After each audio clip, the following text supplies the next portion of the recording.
त्रिकुट पर्वत की तलहटी में एक विशाल और बलशाली हाथी रहता था। उसका नाम था गजेंद्र। वह पूरे जंगल का स्वामी था। उसके पीछे सैकड़ों हाथी, मादा हाथियां और अन्य हाथी चलते थे। सब उसका सम्मान करते थे।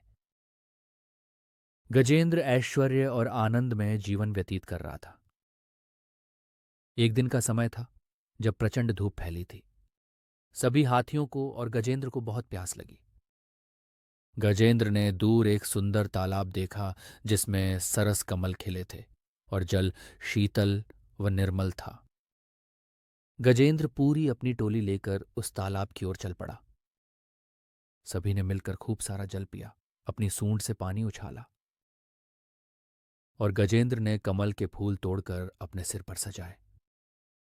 वहां आनंद और उल्लास का माहौल था। इसी तालाब में एक बड़ा मगरमच्छ भी रहता था। गजेंद्र की चंचलता से मगरमच्छ क्रुद्ध हो गया और अचानक उसने गजेंद्र के पैर को पकड़ लिया। गजेंद्र ने पूरी शक्ति से बचने की कोशिश की।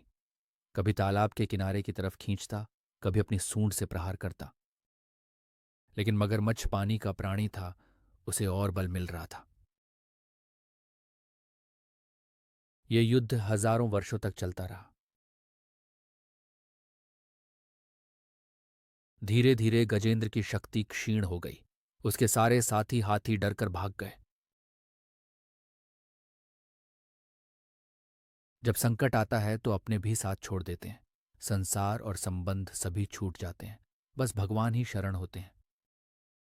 जब गजेंद्र की सारी शक्ति समाप्त हो गई तो उसने दोनों कान और सूंड पानी से बाहर निकाले, आंखें बंद कर लीं और हृदय से भगवान को पुकारा।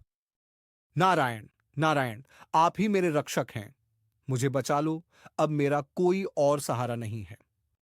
भक्त की पुकार सुनकर भगवान विष्णु तुरंत गरुड़ पर सवार होकर आए। उन्होंने देखा गजेंद्र पर संकट है। भगवान ने सुदर्शन चक्र चलाया और मगरमच्छ का सिर काट दिया।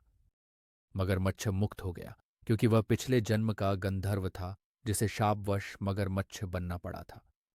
गजेंद्र ने भगवान को कमल का फूल अर्पित किया। अब तुम मेरे धाम में मेरे साथ रहोगे। तुम्हारे सब बंधन समाप्त हो गए। गजेंद्र की यह कथा हमें सिखाती है, संकट चाहे जितना भी बड़ा हो, अगर कोई भगवान को सच्चे हृदय से पुकारे तो भगवान तुरंत दौड़े आते हैं। भगवान ही अंतिम सहारा है।